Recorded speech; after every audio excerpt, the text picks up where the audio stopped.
Gamaldi, top official with the Fraternal Order of Police. Joe, what's your reaction to, it's good to see you, what's your reaction to Governor Hochul saying the system failed this woman who's now dead from a murder? I mean, Democrats talk about social justice and civil rights. What greater civil rights violation is there than releasing a felon from prison who goes on to murder an innocent citizen? What's your take on Kathy Hochul here?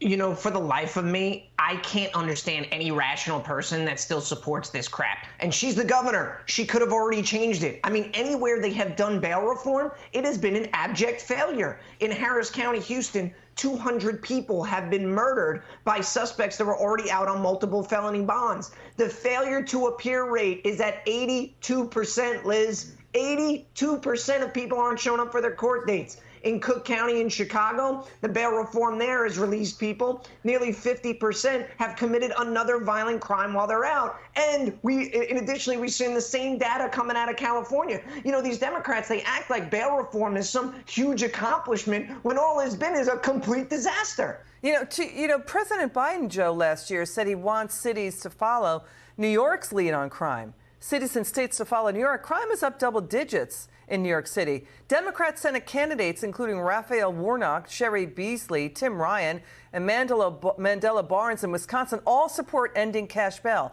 They all want no bail. It's going to lead to more criminals back on streets and criminals taking priority over victims and citizens. No, you're absolutely right. I mean, the revolving door criminal justice system is driving these massive increases in crime. And I don't know how other way to think about it than this.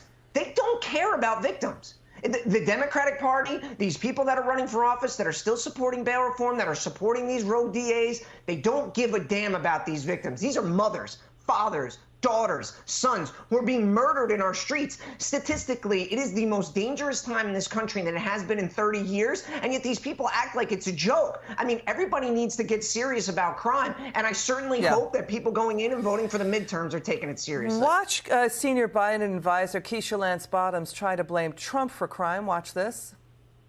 I also want to remind the American people that this uptick in crime was experienced in 2020. This is when this began, and the American people know who the president was at that time. What do you say, Joe?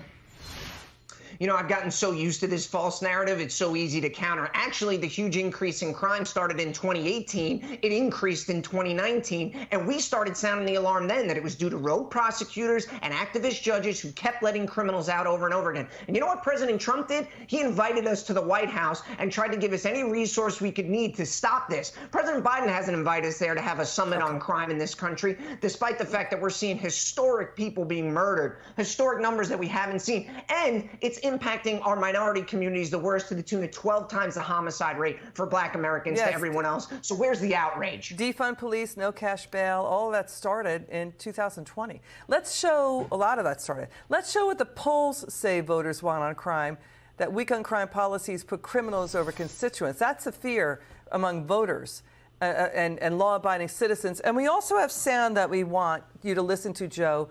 You're going to hear from the voters themselves. Watch this. I am going to vote Republican this absolutely for the district, the top level. After what the Democrats have done to this country in the last year or so, I do not understand how people can continue to vote Democratic.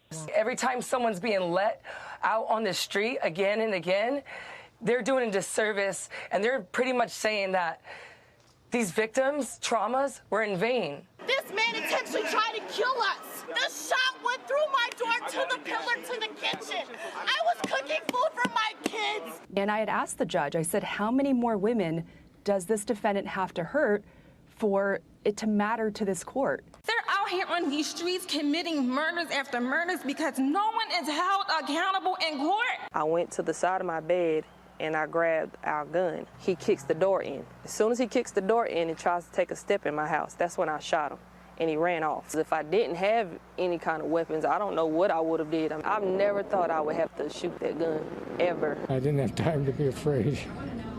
It was all fast. I mean, literally from the time they got out of that car to where they came in was at most 10 seconds. This isn't a good place to pick.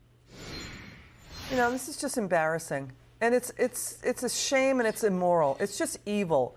You know, what is going on for minority women, minority children, women in general, the elderly, the vulnerable in our nation, Joe, you know, it's like people don't care. You know what I mean? Elected officials don't care who did all this. The worst part is, Liz, we can fix this. It doesn't have to be like this. And the American people aren't stupid. They see what's going on in our streets right now. And I assure you, there is going to be a reckoning at the ballot box because people are tired of crime and disorder in their streets. They want their kids to be safe. They want their families to be safe. And they want to be able to raise their kids in a safe community, which is what we all want. Thank you, Joe Gamaldi. Thanks for coming on the show. It's good to see you. We'll have you back on again.